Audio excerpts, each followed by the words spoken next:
السلام عليكم ورحمة الله وبركاته. حلقة جديدة ومنكوة عالمية. طبعا انسحاب الزمالك من مباراة القمة أمام نادي الأهلي اليوم قرار غريب.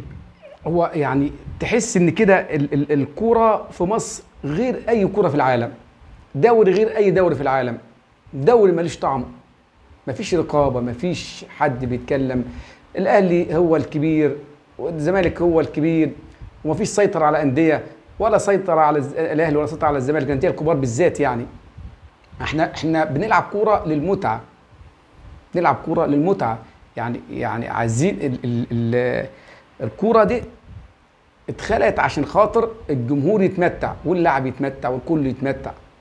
لكن الكورة في مصر او ما فيش كورة في مصر، ما بيحصلش كده في اي دوري في العالم.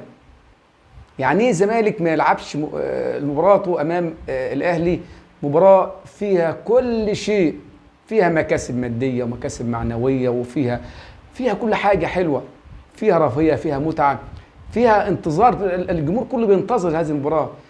انا مش لاقي يعني اي مبرر لانسحاب الزمالك غير انه يقول لك عدم تكافؤ فرص. يعني ايه عدم تكافؤ فرص؟ هو اتاجل للاهلي، اتاجل للزمالك مباراته. الزمالك كان بيلعب في افريقيا ولا بيلعب في افريقيا؟ هم مباراتين بس فرق، مباراتين بس فرق. بل بالعكس، الزمالك بيلعب بارتياحيه عن الاهلي. يعني مثلا الزمالك النهارده كان يلعب مباراه القمه مع الاهلي يوم الثلاث، مباراته الثانيه مع سيراميكا يوم السبت، الاهلي هيلعب الجمعه. ايه الاستفاده؟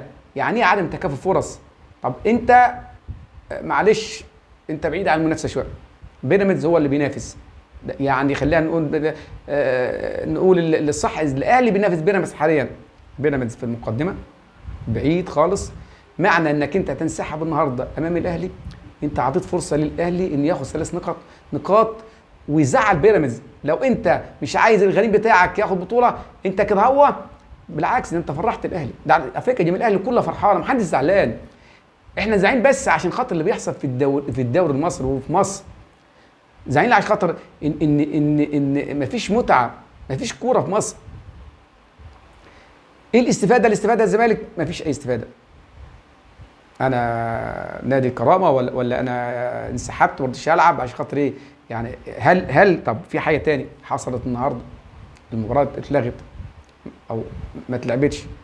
من المفترض ان اللعيبه تروح الملعب، الحكم يروح الملعب ويلغي الحكم المباراه. هل ممكن الزمالك يبني على هذه النقطه؟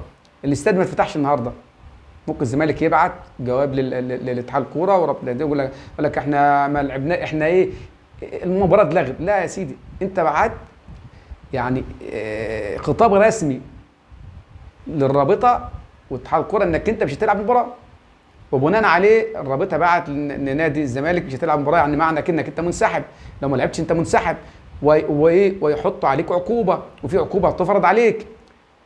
انت قلت ماشي خلاص انا مش هلعب، وبناء عليه بعتوا النادي الاهلي الزمالك مش هيلعب، خلاص انت يحق ليك ال3 نقاط وفوز رسمي 2-0 لنادي الاهلي. 3 نقاط لنادي الاهلي.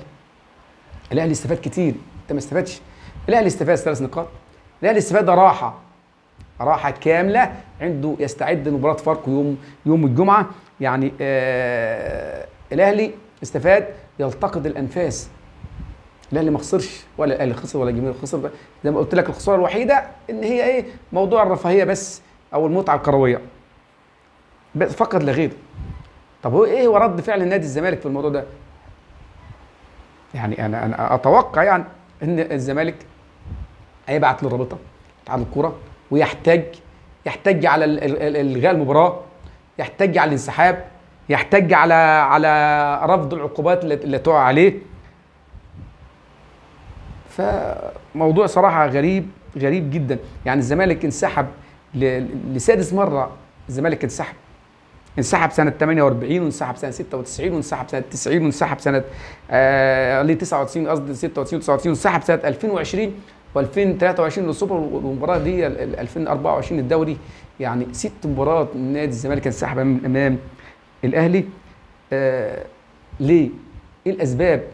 يعني لو هدف زيزو جه مباراه المصري، هدف زيزو جه بتاع ضربه جزاء، لو اتحسب ما كنتش هتنسحب. طب هل نادي الزمالك انسحب من مباراه الاهلي فقط؟ ولا انسحب من الدوري.